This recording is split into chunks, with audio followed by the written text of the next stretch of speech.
Hi there, thanks for taking the time to watch this video. I'm Officer Kubik. I'm a member of the Traffic Safety Unit here at the Brighton Police Department.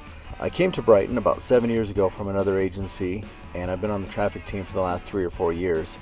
Traffic safety is very important to me, and it's consistently one of the biggest concerns that the community brings up to us. This video is going to give you a glimpse into what we on the traffic team go through each day.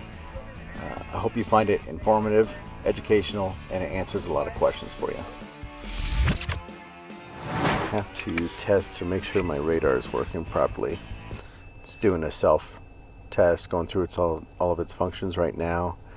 Then I have 2 tuning forks of different frequencies. I usually make a note of that because I have to write it on the back of every ticket. Alright, also when it comes to speeding, keep in mind that all of the Brighton police cars have rear mounted radar as well as front mounted radar on the front and rear of each vehicle. So if you come flying up behind a police officer, chances are we already have your speed captured by radar. Also, if you pass us going opposite directions and then accelerate, we can see that as well. So in the traffic safety unit, we wear this high-vis uniforms because anytime we're outside of the car on a crash or even just during normal traffic enforcement, we want to be seen. We are headed to Foundations Academy, charter school, where they've been having a lot of problems with traffic control in general, either speeders or people disregarding the instructions of the staff who's out there serving as crossing guards. And I like to show some presence and maybe do some enforcement to help keep the kiddos safe. As part of the traffic safety unit, we have basically free reign of the city. We're not assigned to any particular district. All right, so right now we're doing targeted enforcement at South 27th and Bridge Street, where construction is going on Bridge Street. We're parked over by Dairy Queen, watching for people that are turning left from Bridge Street onto South 27th. This actually came to me from a citizen complaint that one car stopping to turn left here backs up everybody behind them, among a host of other problems. So we're parked over by Dairy Queen. I'm not hidden by any means. I'm facing the intersection. One cool thing that Brighton has with our camera system is these cameras here, if you're able to get that. They have like a 30-second buffer in it. So if I see a violation happen, I can activate my camera and it goes back 30 seconds and shows everything that happened prior to that point. So I stopped you because you're not allowed to turn left from Bridge onto 27th over there. And you made that left turn. Oh, I Did you see the sign? No, there's signs on the left and right when you're stopped there, and there's also another sign further back, an electronic sign that says you can't turn left. Sorry, I don't see that. No? Sign. Okay. I'm so sorry. All right. May I see your license, insurance, please? Sure. All right. Thanks for your patience. Unfortunately, I do have a citation for you here. I don't know if you noticed, but your license expired. Your copy here. Here's your stuff back. All right, and you're good to go. Thank Be you. safe. Thank you. We just made a stop here. Somebody made a left turn where you're not allowed to make a left turn due to the construction going on Bridge Street. And in construction zones, things are very hectic. You have people walking out into the street, directing heavy machinery out into the roadway, or spray painting something on the roadway, or just lanes shift overnight when they make changes and they progress through the project. And so it's very important to adhere to that speed limit. That's why fines are doubled. And just to drive more cautiously. It's almost like driving in a school zone. You don't know what might happen erratically in front of you. You need to be prepared. So I stopped you for your speed. What's the hurry today? I didn't realize that I was speeding. You didn't know? You were going 61 over there, just coming through the intersection. The speed limit is 45 over here. Okay, I didn't realize that I was going that fast. I Cool. apologize. All right. Miss, your license, insurance, please. Well, Hold it there. Awesome. Okay, so unfortunately, I do have a citation for the speed. fine, okay. So you be safe, okay? Take care, sir. So I stopped you because you rolled right on through that stop sign over there. Well, I stopped. Yeah, you're going about 10 miles an hour. So give your license and insurance handy. Thank you. This is my car. If you're in this area more, just be really careful. Issues we have right there is the stop sign, obviously, and speeders, and just a bad combination. So you be safe. Have a great day, guys. So among the many ways that we do this as a department, we do not use traffic stops for punitive reasons or for revenue generation, not whatsoever. Our department's philosophy is one that we want to encourage people to just drive safer. And sometimes that encouragement comes as a warning, sometimes it comes as a traffic citation.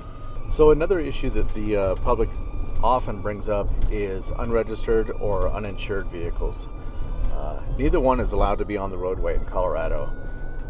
With insurance, there are actually two things when it comes to insurance. It's not having insurance at all, in which case we may very well tow your car from the side of the road, or not having the card with you. So in Colorado, you can bring it up on your phone, or you must have that card with you to present proof of insurance. Registration, we all have to register our stuff to have it on the roadway. That's just a fact of driving. So make sure your stuff is current and be a good citizen. All right, so today we're out at a law enforcement tow yard where we bring a lot of the vehicles involved in serious injury and fatal crashes. It's a secure yard that's only for law enforcement towed vehicles. Today we're out conducting a mechanical inspection on this particular car that was involved in a crash a while back. And what that consists of is basically a mechanical inspection covers brakes, tires, measurements of components of the car to see if everything was working correctly, the headlights, etc. And then also part of what we do, which at Brighton Police Department, we're very fortunate to have a very well-equipped CDR kit, which basically allows us to interface with the car's black box, and we can see vehicle speed, steering input, throttle input, the whole gamut of stuff depending on which car it is and how new it is.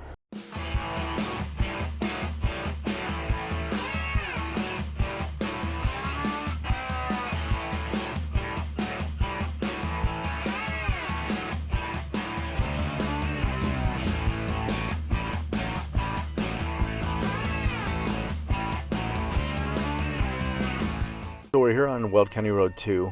Last summer, during Summerfest actually, there was a citizen who lives over here who approached me and was complaining about the speed problems on Weld County Road 2, asking if we could do more about that. I told him I would like to. It's very difficult. It's a very narrow section of roadway and hard to turn around if I needed to. He offered up his driveway, and I said, you got to be serious if you're going to offer that. And he said, yeah, come in my driveway anytime if you can help slow people down. So it was about a week later, the first time I got over here, and I just parked, and my car was completely visible. Didn't hide in his driveway. I just parked on the shoulder here. And one of the first cars I stopped was going 81 miles an hour in a 35 mile an hour zone. Since then, I've stopped numerous people, given a lot of warnings, given a lot of tickets, because it's excessive. We have a radar speed sign. Definitely want people to slow down over here, but another way that the community's helped us help them. So I stopped you for your speed, clocked you at 53 coming up the hill. May I see your license and insurance, please? All right, thanks for your patience, sir. Unfortunately, 18 over is outside my ability to give a warning, so I do have a citation. There you go, you got that there. Take care. We're pulling up to the bank at 16th and Bridge to follow up on an auto-pedestrian crash we had last Friday night. The community's been really good about getting surveillance video to us, and a lot of overlap between one person's camera and another's, which has helped solve a lot of crimes. So that's where we're here today. All right, so we just went into the bank. Unfortunately, we're empty-handed as far as security footage goes right now. They have to they have a point of contact with their security team that gets footage to us. What we could do sometimes is take a video or photographs of the monitor that convenience stores or banks or whatever have in their back office, which is sometimes why you see a super grainy photo. It's because that's all we can get until we get a subpoena or a warrant in order to get the actual video direct footage. So right now we're on our way across town. We've got a report of an older gentleman with dementia who jumped out of his wife's car, and now we can't find him. He actually was almost hit on the highway. So what we're going to do now is the police department has a few drones, and we're going to take our largest one out. It's a very windy day, so this one's going to be perfect for this job, and hopefully we can find this guy safe and sound.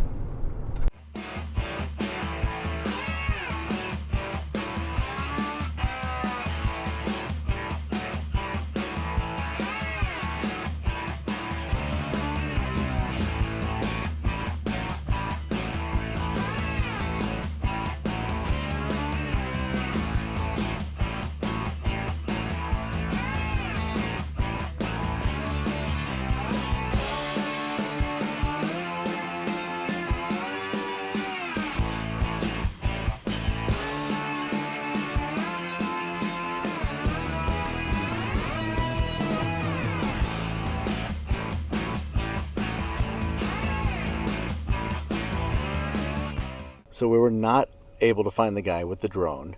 However, one of our CSOs, with the help of somebody in the community, did locate the gentleman, and he's absolutely fine. All right, thank you for joining us on this virtual ride along. You know, if I had one suggestion to offer, I would remind people that you're not the only car on the road. Everyone is impacted by the decisions you make on the roadway. And the streets would be a lot safer if we all were a little bit more patient, focused more, and obey traffic laws. Next Thursday, March 7th at 6 p.m., we're going to be at the Rec Center doing an event we call TSU and Tacos. Yes, there's going to be free tacos there. We hope you're going to join us there, learn a little bit more about the traffic unit, ask some questions, and see some of the things we have to show you. Thank you.